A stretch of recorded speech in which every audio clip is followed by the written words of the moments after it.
securing their future and rebuilding this country.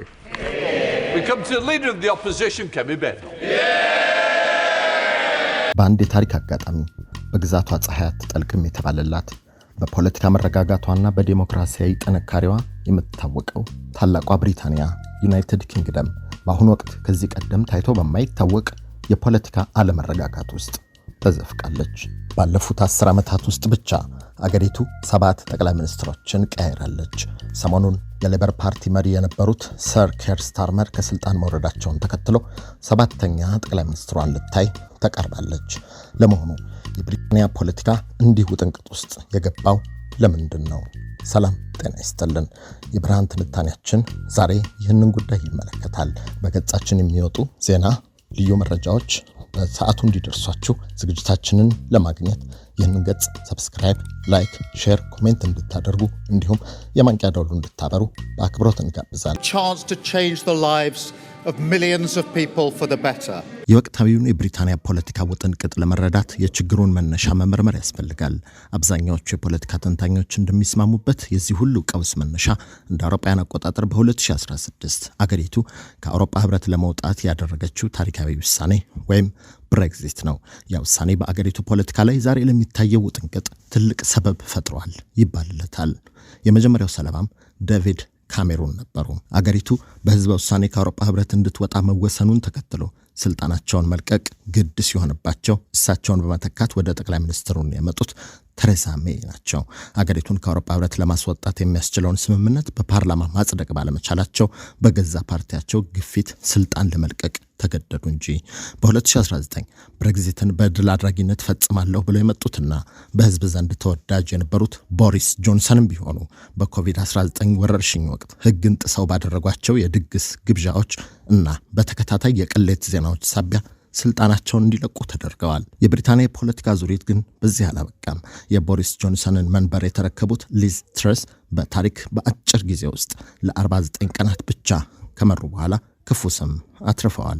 ያቀረቡት የቀረጥ ቅነሳ የኢኮኖሚ እቅድ የአገሪቱን የፋይናንስ ገበያ ምስቅልቅሉን ስላወጣው ወዲያውኑ ከስልጣን ለመልቀቅ ተገደዋል። ከሳቸው በመከተል የመጡትና አገሪቱን ለማረጋጋት የሞከሩት ሪሺ ሱናክ የኑሮ ውድነቱን መቋቋም ባለመቻላቸው መፍትሄም ባለመባጀታቸው በ2024 በተካሄደው አጠቃላይ ምርጫ በሌበር ፓርቲው ሰር ኬር ስታርመር ተሸንፈው ስልጣን ለቀቁ።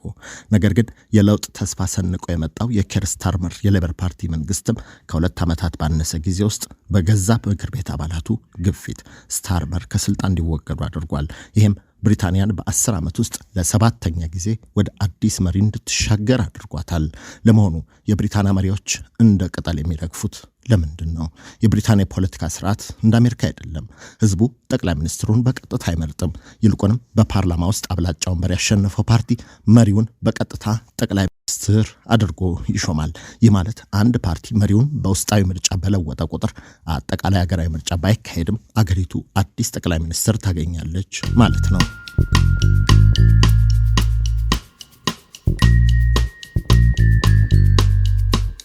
ከዚህ አሰራር ባለፈ የብሬግዚት መዘዝ የፈጠረው የህዝብ መከፋፈል፣ የኑሮ ውድነት፣ የስደተኞች ጉዳይና እንደ ናይጀል ፋራጅ ያሉ የቀኝ ክንፍ ፖፑሊስት ፓርቲዎች መነሳት ባህላዊ የነበረውን የሁለቱ ታላላቅ ፓርቲዎች ኮንሰርቫቲቭና ሌበር የበላይነት እየሸረሸረው ይገኛል። የአገሬው ህዝብ ከ2016 ጀምሮ በተደረጉ ምርጫዎች ሁሉ ለውጥ እንፈልጋለን የሚል ድምጽ እያሰማ ቢሆንም እስካሁን ግን የሚፈልገውን መረጋጋት ሊያገኝ የቻለ አይመስልም። ባለፉት 10 ዓመታት ውስጥ በተለይም እንደ ብሪታንያ ባሉ ጠንካራ ዲሞክራሲ አላቸው በሚባሉ ሀገራት ውስጥ የታየው የፖለቲካ መናወጥ የአገሪቱን መሪዎች ወንበር የሙከራ ላብራቶሪ አስመስሎታል። በአጭር ጊዜ ውስጥ 7 ጠቅላይ ሚኒስትሮችን መለዋወጥ ምን ትርጉም አለው? የተለዋዋጭነትስ በህዝብ አመኔታና በመንግስት ተቋማት ላይ ምን አይነት ተጽዕኖ ያሳድራል? ዋናው ጥያቄ ሆኗል። ታዋቂው ክርስቲያን ሳይንስ ሞኒተር ያወጣውና በዲሞክራሲያዊ ስርዓቶች ውስጥ ስለሚታየው የፖለቲካ አለመረጋጋትና የአመራር መለዋወጥ ትምህርት የያዘው ከ7 ጠቅላይ ሚኒስትሮች የተገኘ ትምህርት የተሰኘውን ወቅታዊ ጽሑፍ መነሻ አድርገን ጉዳዩን ስንመለከት 3 ዋና ዋና ጉዳዮች ይነሳሉ። እነዚህም ቀዳሚው ጉዳይ የተቋማት ጥንካሬ ከግለሰቦች ይበልጣል የሚለው ነው። መሪዎች በገቡና በወጡ ቁጥር አገር አለመፍረሷ የሚያሳየው የዲሞክራሲያዊ ተቋማትን የጀርባ አጥንት ጥንካሬ ነው። ሆኖም ግን ተደጋጋሚ አመራር ለውጥ የረጅም ጊዜ ዕቅድና ስትራቴጂዎችን ያሰናክላል። ሁለተኛው የህዝብ አመኔታ መሸርሸር ነው። መሪዎች በተደጋጋሚ ሲቀየሩ ህዝቡ በምርጫ ስርዓቱና በፖለቲካ ልሂቃኑ ላይ ያለው አመኔታ በእጅጉ ይጎዳል። ፖለቲካው የህዝብን ችግር ከመፍታት ይልቅ የስልጣን ሽኩቻ ማዕከል ይሆናል። ሶስተኛው ጉዳይ የፖሊሲ አለመረጋጋት ነው። የውጭ ኢንቨስተሮችና ዓለም አቀፍ አጋሮች በአንድ ሀገር የፖለቲካ መረጋጋት ላይ ያላቸው እምነት ይቀንሳል። ፖሊሲዎች በየጊዜው መለዋወጣቸው ኢኮኖሚያዊ አለመረጋጋትን ይወልዳል። ለማጠቃለል ያህል ክርስቲያን ሳይንስ ሞኒተር እንደሚያስገነዝበው ከሆነ የ7 ጠቅላይ ሚኒስትሮች ታሪክ የሚያስተምረን ዴሞክራሲ አመራር ለውጥን የማስተናገድ ብቃት ቢኖረውም እውነተኛ መረጋጋትና እድገት የሚመጣው ግን ከአጭር ጊዜ የፖለቲካ ትርፍ ይልቅ ለተቋማዊ ቀጣይነትና ለህዝብ ጥቅም ቅድሚያ ሲሰጥ ብቻ መሆኑን ነው።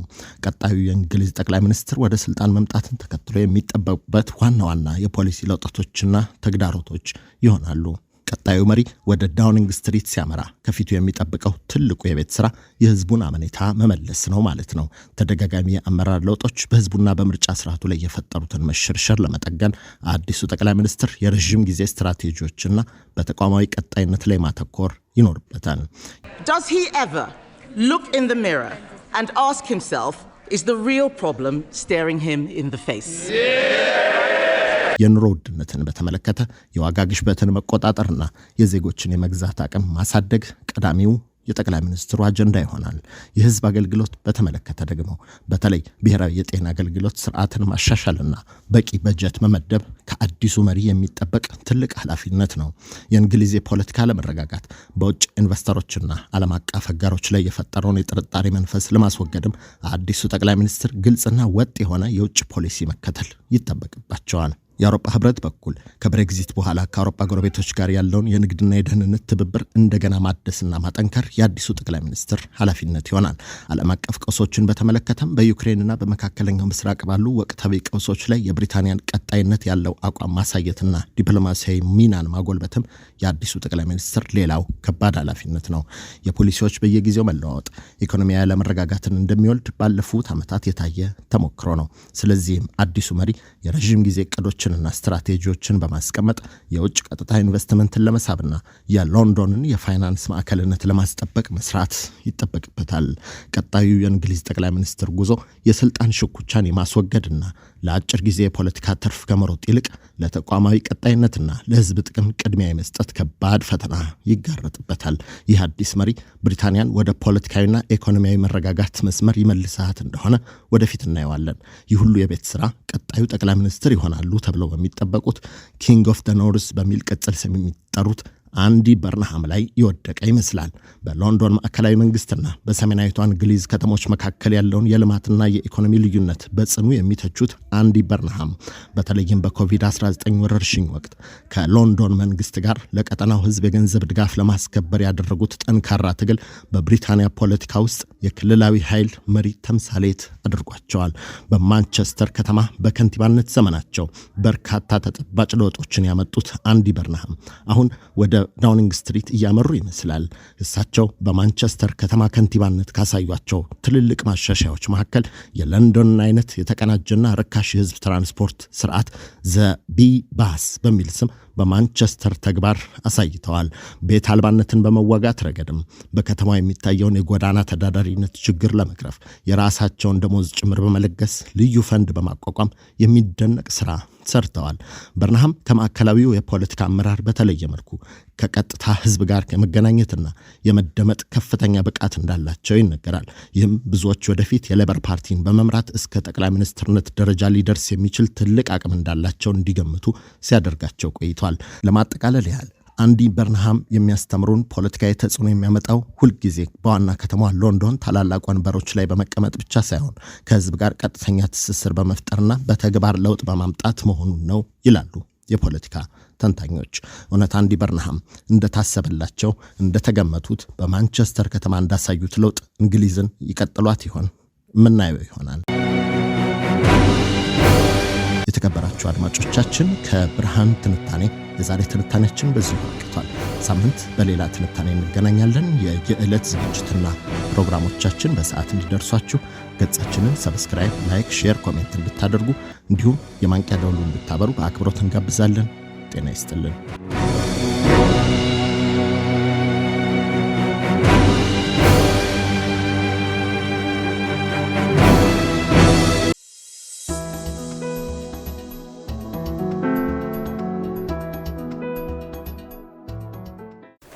Are you a young person trying to figure out your next move? Or a young parent who needs real support, not just advice? We have built something for you. A community, a network, a place where you belong. And mentors who looks like you. Who have been where you are and want to help you get where you are going. Are you ready to take your first step? Go to sankofamentorship.org right now. Hit the Get Involved button and you can become a mentee, become a mentor, or involve as a volunteer. And let's build your future together. See you inside!